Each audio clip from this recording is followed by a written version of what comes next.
রাক্ষস? মহাকাল কালা জাদু করে 1000 বছর আমাকে ওই আংটির মধ্যে বন্দী করে রেখেছিল। ওই আংটি ঘষে আজ তুই আমাকে মুক্তি দিবি। আয় তোকে খেয়ে ক্ষুধা মেটা। আমাকে খেও না রাক্ষস, আমি এই রাজ্যের রানী। আমাকে প্রতিদিন একটা করে মানুষ খেতে দেবে। খেতে দাও। চলো রাক্ষস। মহারানী, আজকের পালা রাক্ষসের ভোগে যাওয়া। মন্ত্রী, একে একে আমার রাজ্যের সমস্ত মানুষ তো এই রাক্ষসের ভোগে চলে যাচ্ছে, কিছু একটা করো। রানীমা, আমাকে একটু বিষ দিন। কেন, রাক্ষসের ভোগে যাওয়ার আগে কি বিষ খেয়ে মারবি? হ্যাঁ রানীমা, তাহলে রাক্ষস আমাকে খেলে মরে যাবে। আরে ওই রাক্ষস আমার, ওর মৃত্যু নেই, চল।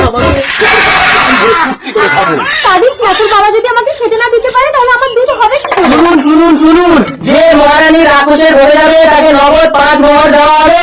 মন্ত্রী মশাই, আমি যাবো রাক্ষসের ভোগে, আমাকে নিয়ে যান। ওগো, আমি না খেয়ে থাকবো, তবু শাখা সিঁদুর হারাবো না। এই নে 5 মোহর, চল। এই মোহর নিয়ে তুমি ছেলের জন্য দুধ আনো, আমি রাক্ষসকে শেষ করে এক্ষুনি আসবো। দিও না গো। কত পালন গেল রসাতল, আর ল্যাংড়া বলে কত জল। যা ভোগে যা। দিও না, রাক্ষস।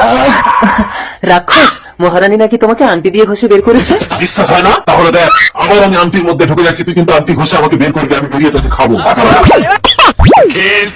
এইবার রাক্ষস তুই আর মুক্তি পাবি না। মহারানী, এই আংটিটাকে নিয়ে এবার আপনি গভীর সমুদ্রে ফেলে দিন। আমার এই সাম্রাজ্যকে রাক্ষসের হাত থেকে রক্ষা করার জন্য তোমাকে অর্ধেক সাম্রাজ্য দান করলাম। জয় ল্যাংড়া রাজার জয়।